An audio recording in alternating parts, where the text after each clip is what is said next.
out of your head and piss in your dead skull! Johnny, we've got millions of viewers in the United Kingdom, and they're aiming over there to have no petrol-driven vehicles by 2030. Is that a possibility?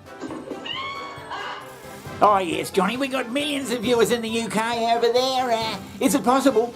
Well, I don't think it's going to be possible because of this very reason. Not unless you totally reorganise society. Oh, Jesus. Oh, Johnny, I don't think that's... I don't think it's going to be a bloody... Apparently we don't have the time to do that either, because it's all so urgent. The kind of upheaval that would be necessary would be enormous. You would... Now, a funny thing yesterday, Johnny, my friend and I, we went for a long drive in the northeast of Melbourne, in the hills above Melbourne. Yes.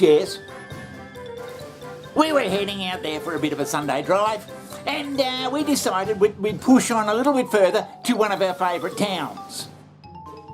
Now, once we did that, we realised we didn't have quite enough petrol, gasoline, fuel to get us to that particular town, and as we were way out in the hills, we had to get on our bloody sat-nav things, or whatever you fucking call them. Right, that must have been very disturbing for you both, whatever you fucking call them, and look for the nearest petrol station, which happened to be 11 kilometres away, which was no drama. We made our way there, and we got some petrol, and we were right.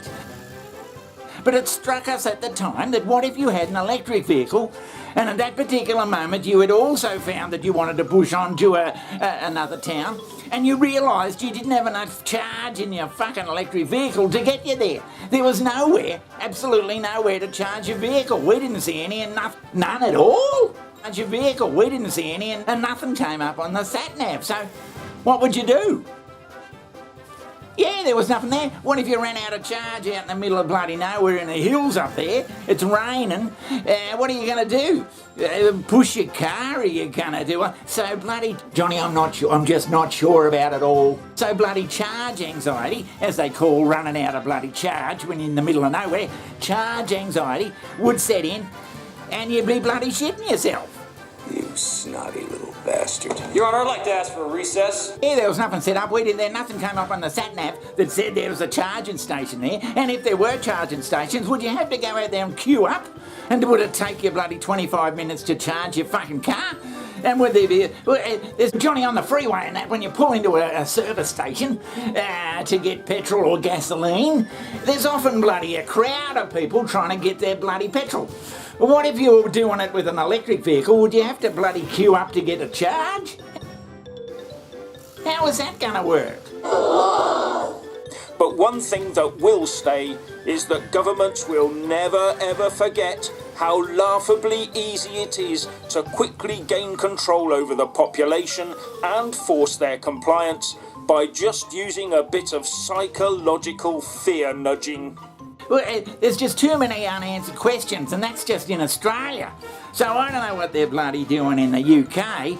I don't think they'll be bloody doing it either. And everyone or should I say, every government in the European Union agreed to it.